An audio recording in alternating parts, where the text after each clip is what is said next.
Bonjour à tous et bienvenue pour un nouveau numéro d'Artist Street. Aujourd'hui, nous sommes à Montpellier pour une édition spéciale graffiti. Au sommaire, nous vous proposons un tour d'horizon des lieux phares de la ville, la découverte d'un magasin spécialisé dans la vente de matériel et pour conclure, le portrait de deux personnes aux ambitions différentes mais au point de vue pas forcément divergents. Et comme les images parlent mieux que les mots, je vous propose sans plus attendre de découvrir notre premier reportage.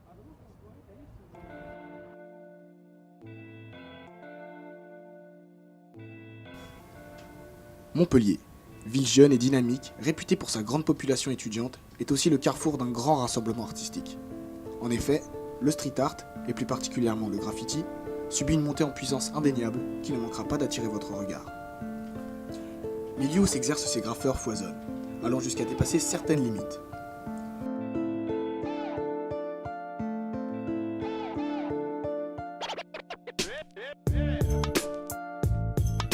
Mais l'endroit phare de cette ville est le quai du Verdanson. Ici, ces artistes de rue pratiquent leur passion en toute légalité, car cet espace leur est totalement dédié. Il est le théâtre de fresques murales époustouflantes qui ne cessent d'être renouvelées.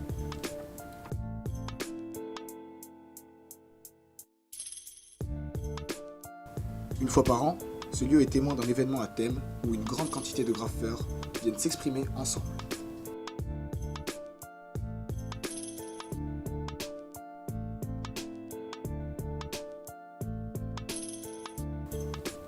Cette démonstration technique et artistique ne s'arrête pas là. Direction l'hôpital désaffecté de la Grande Motte. Ce complexe immense est un véritable terrain de jeu pour les artistes qui s'y rendent.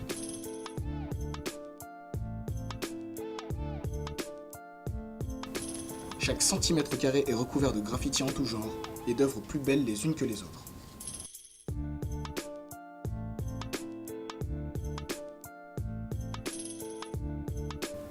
Cet endroit aux allures vandales et délabrées connaît un véritable embellissement.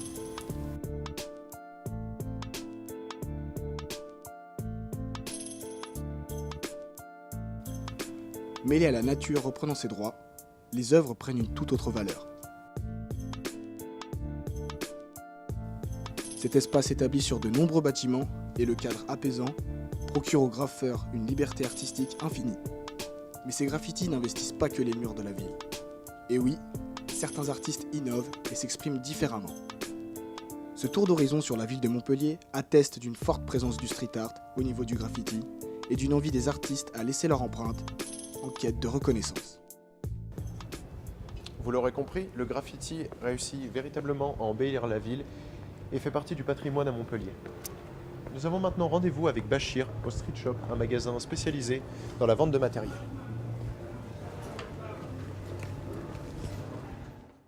Nous voici au Street Shop, un magasin plein de style proposant à ses passionnés du dessin et du graphe un large choix de matériel. Celui-ci est séparé en deux parties, mais celle qui nous intéresse se situe au fond du magasin.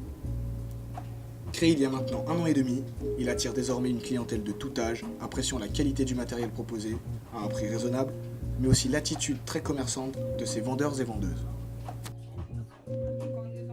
Entre bombes, posca et accessoires adaptés, ce magasin en plein essor correspondra à tous les amoureux du dessin graffiti, ainsi qu'à ceux dont la curiosité est aussi vaste que les rues.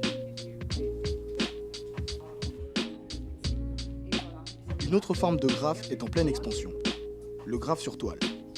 Loin de l'image vandale que l'on se fait de la discipline, certains artistes décident de s'exprimer de manière plus rangée, ce qui n'enlève rien à la beauté et à la précision des œuvres.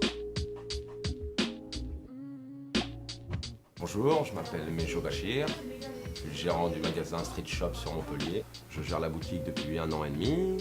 Alors nous, pour le street art, on propose tout ce qui est bombes de peinture, des peintures, pour remplir les marqueurs vides, ce qui s'appelle aussi squeezer, avec des mines interchangeables. Donc avec le même marqueur, tu peux graffer de différentes façons pour l'écriture, pour le tag. Après, on vend aussi tout ce qui est matériel, des ceintures pour les bombes, des sacs, des pochettes pour tout ce qui est marqueur Posca et tout. Donc, après, il y a plusieurs marques.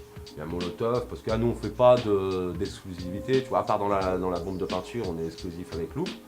Mais sinon, dans les autres, on travaille avec Posca, Molotov, avec tous les noms du street art, quoi. Alors le street art, ouais, il y a beaucoup de choses à dire, hein. Ça évolue beaucoup. Maintenant, il y a beaucoup de 3D, avant c'était beaucoup que du 2D, maintenant ils font du 3D, il y a des nouveaux styles de bombes, de nouveaux caps, donc c'est plus facile qu'avant. On a plus de coins qu'avant autorisés pour peindre, il n'y a plus que du sauvage, avant c'était vraiment que du sauvage.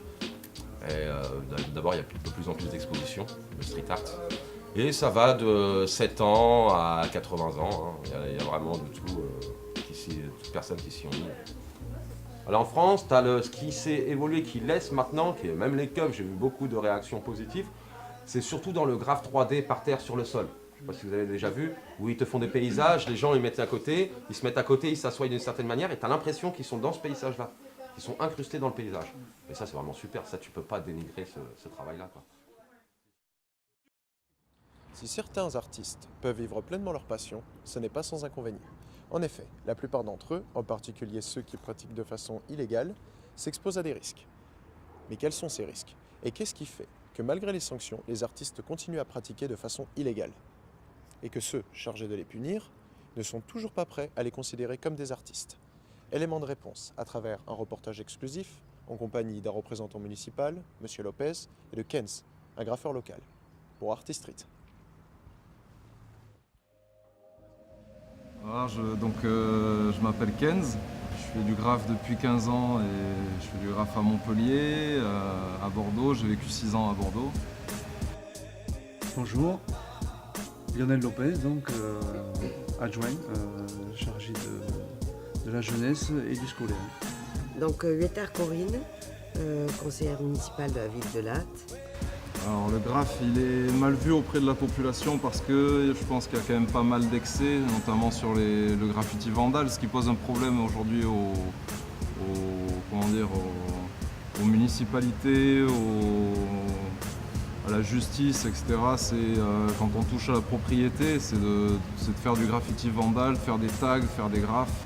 Après, il y a plusieurs disciplines aussi dans le graphe. Il y a le vandal et deux principales, c'est le vandal et le légal.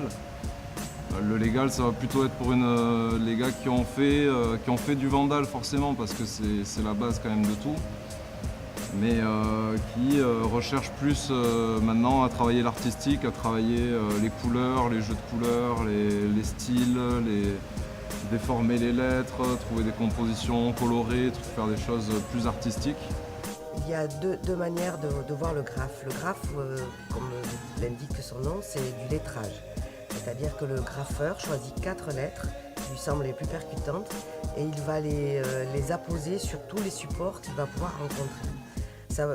Ses lieux de prédilection, c'est les supports qui se voient le plus. Donc c'est pour ça que ce sont souvent des murs en bord de route, que ce soit des monuments qui soient bien visibles par tous, etc. Alors ça, c'est vrai que c'est gênant parce que ce graphe se transforme en tag polluant, parce que voir des lettres qui n'ont aucun sens pour la population envahir nos murs de clôture ou nos murs d'autoroute, c'est jamais beau. Et je le comprends très bien. Donc il faut faire la différence entre ces tags polluants et le graphe créateur. Et il y a des graphes qui sont très beaux et qui amènent à réfléchir. Le graphe, c'est pour les graffeurs avant tout. Les gens, les lettrages, ils n'aiment pas trop ça, alors que la base du graphe, c'est quand même de faire des lettrages. C'est l'origine du truc, c'est les lettres. Et moi, je le vois parce que je fais quand même beaucoup de graphes légal. Et parfois, je passe même plusieurs jours sur une seule pièce, sur un seul graphe, sur un seul lettrage.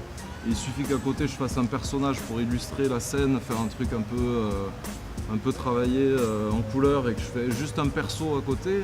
tu fais un Astérix, un Pokémon ou un truc, et ben, ils vont kiffer le Pokémon, mais ils vont pas kiffer le lettrage, ils vont pas comprendre. Alors que parfois le travail de la lettre, ça prend beaucoup plus de temps. J'ai découvert le graphe à Berlin, parce que c'est quand même la ville avec son mur qui parle. Et j'ai bien regretté de ne pas avoir eu 20 ans et une bombe dans les mains. Notre émission touche à sa fin. Nous tenons à remercier toutes les personnes qui ont accepté de témoigner pour notre émission. La semaine prochaine, nous recevrons un artiste talentueux et énigmatique. Nous tenons à remercier l'ensemble de l'équipe technique, Naël Bemadi, Margot Béranger, Lucas Durand-Fontugne et Maxime Fèvre, ainsi que l'ensemble des personnes qui ont accepté de témoigner et de participer à notre émission. Je vous souhaite une bonne fin de journée et à la prochaine fois pour un nouveau numéro d'Artist Street.